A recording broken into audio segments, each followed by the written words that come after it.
নমস্কার, আমি অপর্ণা। তোমরা দেখছো ব্লগার অপর্ণা এই চ্যানেলের পক্ষ থেকে তোমাদের জানাই অনেক অনেক অভিনন্দন আর আন্তরিকতা। তোমরা কেমন আছো? আশা করি তোমরা ভালোই আছো। আর আমি বেশ আছি। কালকে ঘর ছাড়ার পরে না শরীরটা প্রচণ্ড খারাপ। তো এটা তো ঘর ছাড়ার দিনই ভিডিও করে রেখেছিলাম, আর ঘর ছাড়ার পরের দিন আমি কোনো ভিডিও অ্যাকচুয়ালি করতে পারিনি। শরীরটা আমার এতটাই খারাপ। তো সেই শরীর খারাপকে উপেক্ষা রেখে যেটুকু ভিডিও ছিল সেটাকে এডিটিং করে আমি তোমাদের সামনে ভয়েস দিয়ে প্রেজেন্ট করছি। তো ওই আর কি, এতটাই আমি সুস্থ আছি। তো যাই হোক, দেখো, তো আগের দিনকে আমি করেছিলাম ঘুগনি রান্না। তো সেটারই ভিডিও ক্লিপ কিছুটা, এটা 2 দিনের ভিডিও বলতে পারো। তো দেখো, এখন মুড়ি দিয়ে ঘুগনির ব্যবস্থা করেছি। ভেবেছিলাম ডাল পুরি করবো, তো সেটা আর করা হয়ে ওঠেনি। তো কী করবো, রাত্রেবেলায় হালকা খাবারই খাওয়া ভালো। তো সেই জন্য আর কি, দেখো এখন আমি ঘুগনিটা ছেলে মেয়েকে খেতে দিয়ে দিয়েছি মুড়ি দিয়ে। দু ভাই বোন খুব এনজয় করে খাচ্ছে, আর ঘুগনি হলে ওরা আর কিন্তু কিছু খেতে চায় না। তো যাই হোক, দেখো এখন ঘুগনিটা খেতে থাক, তারপরে তোমাদের একটা সিন দেখাচ্ছি। কি সিন দেখো, বাথরুম করতে আসি, তা আবার অন্ধকার অবস্থায়। তো এসে দেখি সাদা মতো কি একটা করছি। তোমরা তো জানো এইসব জিনিস সাদা জায়গা, উল্টোর যে জায়গাটা, তলার জায়গাটা সাদা হয়। কার কথা বলছি বুঝতে পারছো?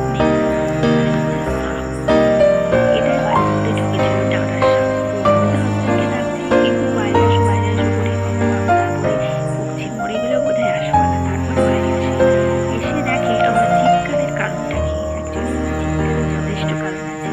তো এই যে সাপ দেখে ভয় পেয়ে গেছে। তারপরে আমি আবার বললাম লাইট জ্বালাও। আমার হাজব্যান্ড লাইট জ্বালিয়ে দিল। আমার হাজব্যান্ড কিন্তু বাইরে আসেনি, আমি এই ভিডিও ক্লিপটা তুলেছি।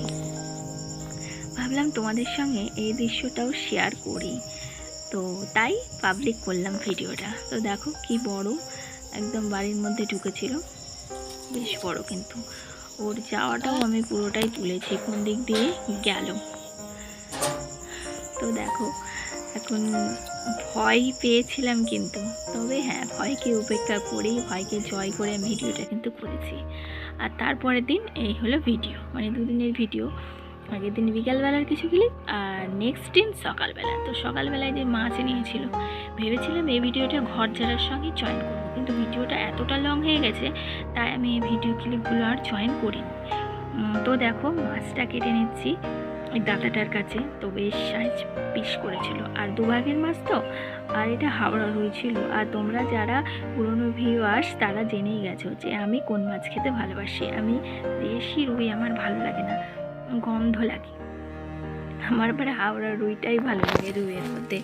তো তোমরা হয়তো জানলে অবাক হবে, কিন্তু এটাই সত্যি।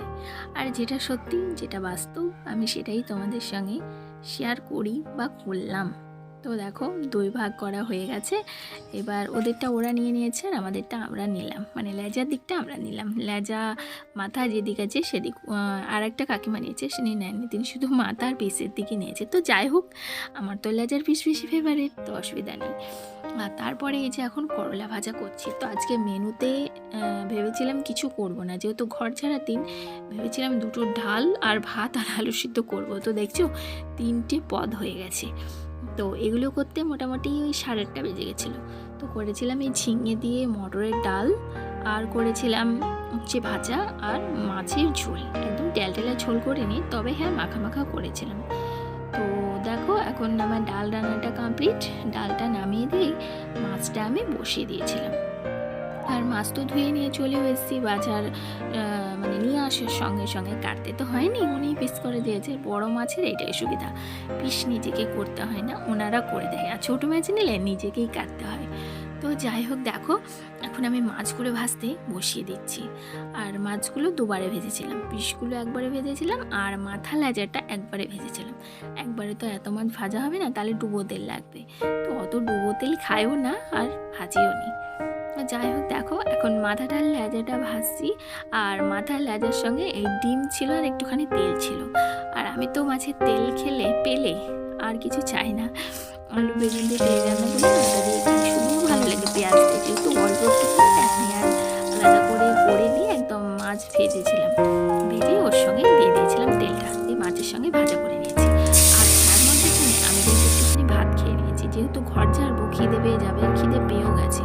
ভাবো তোমরা সেই রাত্রি 7টা 7:30 আমি ডিনার কমপ্লিট করি। তারপরে তো খিদে পাই, তো ওই আর কি। তারপরে আবার সকাল হতে না হতে পেটে ছুটে দরকার, তো 8টা বাজে। সকাল সকাল এত খিদে পাই, তো আমি খেয়ে নিয়েছি। আর আমার হাজব্যান্ড আলু সিদ্ধ ভাত খেয়ে চলে গেছে কাজে। তো আমাকে বলছিল করলা ভাজতে, তো আমি বললাম দেরি হবে, তুমি আলু সিদ্ধ ভাত খিদে খেয়ে যাও। তাই ও আলু সিদ্ধ খিদে ভাত খেয়ে গিয়েছে। আর তারপরে দেখো এই যে এখান থেকে একটা করে জিনিস নিচ্ছি, কাজের মধ্যে ভরছি। আবার লবণের দানিতে লবণ ছিল না, সেটা একটুখানি ঢাললাম। তার কৌটো ধুয়ে ঢালতে গেলে আমার লেট হয়ে যাবে ওইদিকে আবার, কেননা ঘরটা ঝাড়বো, ওইদিকে আমার ধ্যানটা আছে। আর আগের দিন থেকে প্ল্যান করে রেখেছি ঘরটা ঝাড়বো। এতটা ঝুল আর মাকড়সা হয়েছিল, সেই জন্যই আর কি ঘরটা ঝাড়ার এত তোড়জোড়। আর তারপরে আমার ছেলে যে কাঠ নিয়ে খেলার ব্যবসা শুরু করে, তো সেটাই দেখালাম। আর তারপরে ওর বাবা রোমেলে বাজারে গেছিলো, সেখান থেকে লাড্ডু, কলা আর ওর বাবার কাজের তেল একটা নিয়ে এসছে। কি বলছে তেলটার নাম তোমরা দেখে নাও, লেখা দেখা যাচ্ছে। আর নিয়ে এসেছিলো তালশাঁস আর শশা। তো এই কিছু বাজার নিয়ে এলো। আর তার মধ্যে তো মশলা কষাতে দিয়েই আমি দেখতে চলে গেছি কি এনেছে। আর ছেলের পিছনে আমার লাগতে খুব ভালো লাগে। তো যাই হোক, দেখো এখন মাছের ঝোলটা পুরো কমপ্লিট হয়ে গেছে। আর মাছের ঝোলে না আলু দিইনি, ভাতের মধ্যে 2টো আলু সেদ্ধ দেওয়া ছিল। তো একটা হাজব্যান্ডকে ভাতের সঙ্গে মেখে দিয়েছিলাম, আর একটা এই যে এই ঝোলে দিয়ে দিয়েছি। আমার হাজব্যান্ডের তো আলু ছাড়া হয় না, তাই ওর জন্যই আলুটা স্পেশালি দেওয়া। আমার আলু না হলেও হয়, মানে আমি তো আলু কম খাই। তো যাই হোক, দেখো এখন মাছের ঝাল মানে মাছের ঝোলটা পুরো ডান। তারপরে এই যে মাছের ঝোল একদম রাত্রে খাওয়া তোমাদের সঙ্গে শেয়ার করেছি।